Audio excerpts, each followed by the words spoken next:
E aí, pessoal, tudo bem com vocês? Aqui é o professor Wesley. Essa é a nossa segunda aula do curso de Química Geral e Inorgânica para o Enem. E nessa videoaula discutiremos aqui os estados físicos da matéria.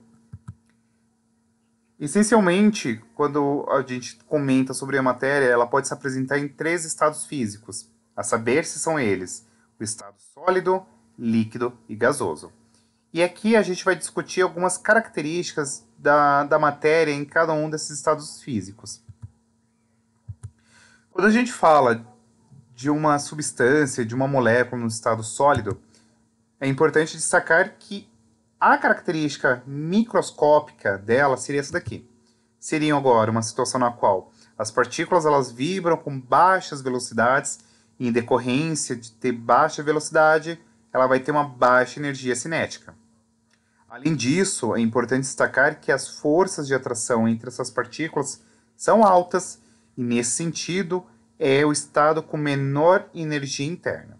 Em contrapartida, quando a gente está falando aqui de uma partícula no estado líquido, percebam aqui já nessa exemplificação que as partículas elas estão com um pouco mais de liberdade entre si, ou seja, elas estão um pouco mais afastadas quando comparada ao estado sólido, efetuando aqui movimentos que a gente pode ter vibrações, rotações, translações, mas elas apresentam aqui um curto alcance e, além disso, é importante destacar que tanto a velocidade quanto a energia cinética são medianas.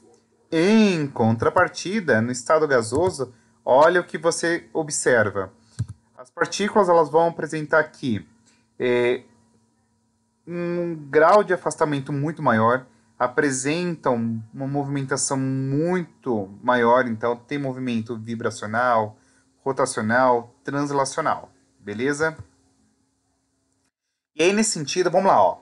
Em relação aos três estados físicos de agregação da matéria, sólido, líquido e gasoso, é correto afirmar que o aumento da temperatura pode promover dilatação da matéria quando no estado sólido, variando o seu volume. O mesmo não ocorre quando no estado líquido, em que o aumento da temperatura não influencia o volume. B. Os gases, em geral, apresentam uma menor densidade em relação aos sólidos e líquidos, devido à maior distância entre suas partículas. Aqui teria que ser C, perdão, D e E, tá?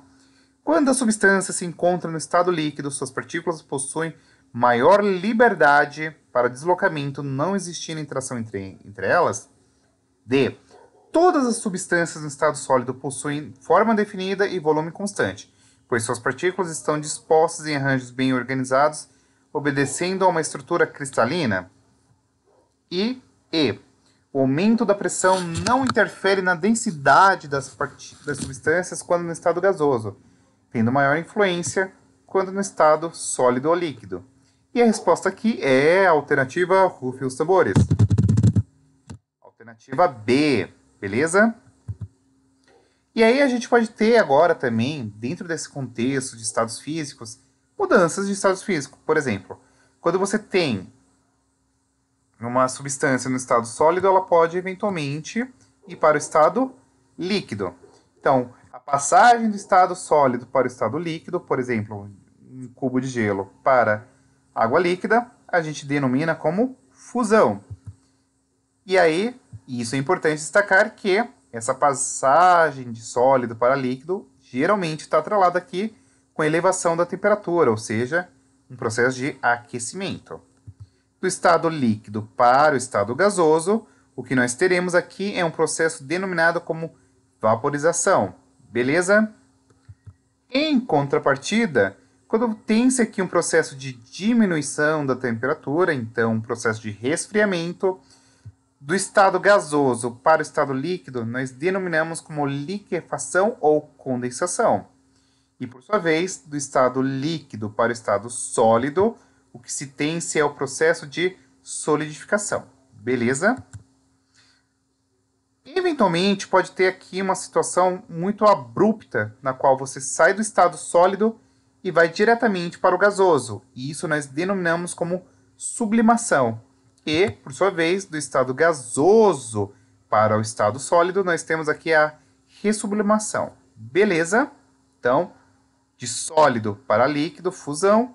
De líquido para gasoso, vaporização. De gasoso para líquido, condensação ou liquefação.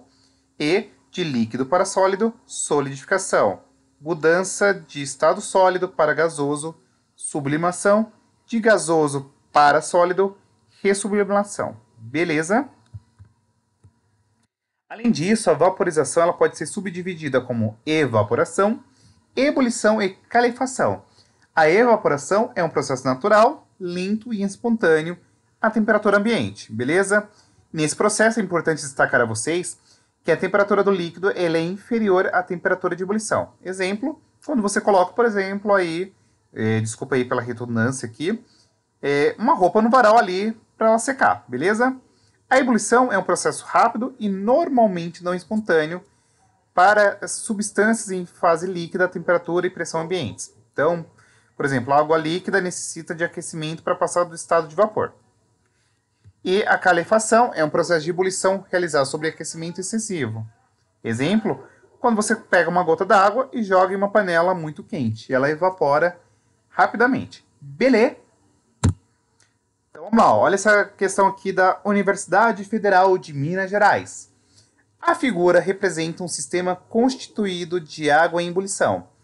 Todas as afirmações relacionadas à situação representadas estão corretas, exceto A. A vaporização é um processo endotérmico, ou seja, está absorvendo energia.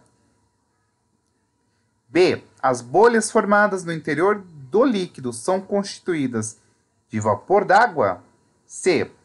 O sistema apresenta água líquida em equilíbrio com o vapor d'água. Ou D. Um grande número de moléculas está passando do estado líquido para o estado gasoso. E aí, qual que seria a alternativa correta aqui? E a resposta é a alternativa C. O sistema apresenta a água líquida em equilíbrio com o vapor d'água. Tá bom? Percebam que você tem aqui a água líquida ainda e o vapor d'água, beleza? Além disso, é importante a gente destacar aqui as temperaturas de mudança de estado. Então, vamos colocar aqui alguns conceitos. Temperatura de fusão, que é basicamente quando tu tem agora uma situação que está aumentando a temperatura, beleza? É a temperatura em que uma amostra passa do estado sólido para o estado líquido. Por exemplo, ao nível do mar, a água entra em fusão a 0 graus. Beleza? Então, é basicamente passar do estado sólido para o estado líquido. A temperatura de ebulição, em contrapartida, é quando você tem agora o seguinte. É quando uma amostra que está aqui no estado líquido, ela transita agora para o gasoso. Então, por exemplo, ao nível do mar, a temperatura da água aqui de ebulição é de 100 graus. Beleza? Então vamos lá, ó. Considere a tabela dos pontos de fusão, ou seja, essa daqui, ó, e a de ebulição das substâncias a seguir a 1 atm de pressão. A 50 graus encontram-se no estado líquido quem? Cloro e o flúor, o cloro e o iodo, mercúrio e iodo, flúor e o bromo ou bromo e mercúrio. Então vamos lá. Estado de ebulição é passar do estado líquido para o estado gasoso. De fusão é do sólido para o líquido, beleza? Então eles querem saber a 50 graus quem vai estar no estado líquido. Então vamos lá. O cloro, será que ele vai estar no estado líquido, gasoso e por aí vai? Essa que é a ideia desse exercício aqui da Unifor. E a resposta aqui é a alternativa E. O bromo e o mercúrio apresentarão-se aqui no estado líquido. Basta nós observarmos aqui, ó, a diferença. Para passar do estado gasoso, o bromo precisaria superar 58 graus, beleza? O mercúrio, para ele ficar gasoso, olha quanto que ele tem que superar, beleza? Além disso, uma outra coisa que usualmente pode aparecer, e o Enem já cobrou isso aqui, é as curvas de aquecimento. Uma curva de aquecimento, pessoal, é basicamente um gráfico de temperatura versus tempo. Para sua análise, a gente precisa obrigatoriamente diferenciar as substâncias puras das misturas. Então vamos lá, ó. Você tem esse gráfico na qual ele dá a temperatura em função do tempo. Então aqui, ó, você tem a seguinte situação. Então vamos lá, ó. Vamos entender aqui o rolê. Conforme a temperatura vai aumentando, você sai do estado sólido e entra aqui no estado sólido mais líquido. Daqui para cá, líquido, líquido mais vapor, vapor. Beleza? E aí, a partir disso, você consegue aqui também encontrar aonde que é a temperatura de ebulição e aonde que é a temperatura de fusão. Temperatura de fusão é passar do estado sólido para o estado líquido. E a temperatura de ebulição é de líquido para vapor. Beleza? Então, isso daqui é o que a gente tem quando a gente está falando de uma substância pura, que a gente vai definir na próxima aula. Beleza? Em contrapartida, olha esse gráfico aqui. O negócio é um pouquinho mais diferente, né? Você falar, eita, não é tão uniforme, né? Não tem aqueles platôs e etc. Isso é quando a gente está falando de uma mistura, tá? A gente ainda pode ter aqui a mistura azeotrópica, que a gente vai discutir mais adiante. Ó. E aí, ó, aqui em B é o início da fusão. Início da fusão. D é igual a E. Então é a temperatura de ebulição. Tá? E ainda pode ter uma curva de aquecimento para uma mistura eutética. Mas não se preocupem que esses conceitos eles serão retomados posteriormente. Beleza? E aí isso é a carinha que você tem aqui para uma mistura eutética. E a gente ainda pode ter aqui o diagrama de fases da água, que é um rolê muito mais louco, tá? Porque a água ela tem um ponto que a gente denomina como ponto triplo, onde você coexiste o estado sólido, líquido e gasoso, tá? É um rolê muito doido, tá? Isso daqui é o diagrama de fase para o dióxido de carbono, que também apresenta aqui um ponto triplo, beleza? E aqui esse exercício da Universidade de Brasília. O gráfico a seguir mostra o diagrama de fases para a água. Então aqui, ó, você tem um ponto triplo, vapor em água, solidificação, água sólida. Tá? Vamos lá. No ponto triplo, as fases da água sólida, líquida e gasosa coexistem em equilíbrio. Como eu mostrei para vocês, isso daqui é verdadeiro. Para pressões abaixo de 4,57 milímetros de mercúrio e para temperaturas superiores a 0,001, a água encontra-se na fase líquida. Então, ó, teria que olhar aqui a pressão e teríamos que olhar aqui a temperatura. Isso daqui, dando uma olhada pelo gráfico, não, né? Tá bem errado.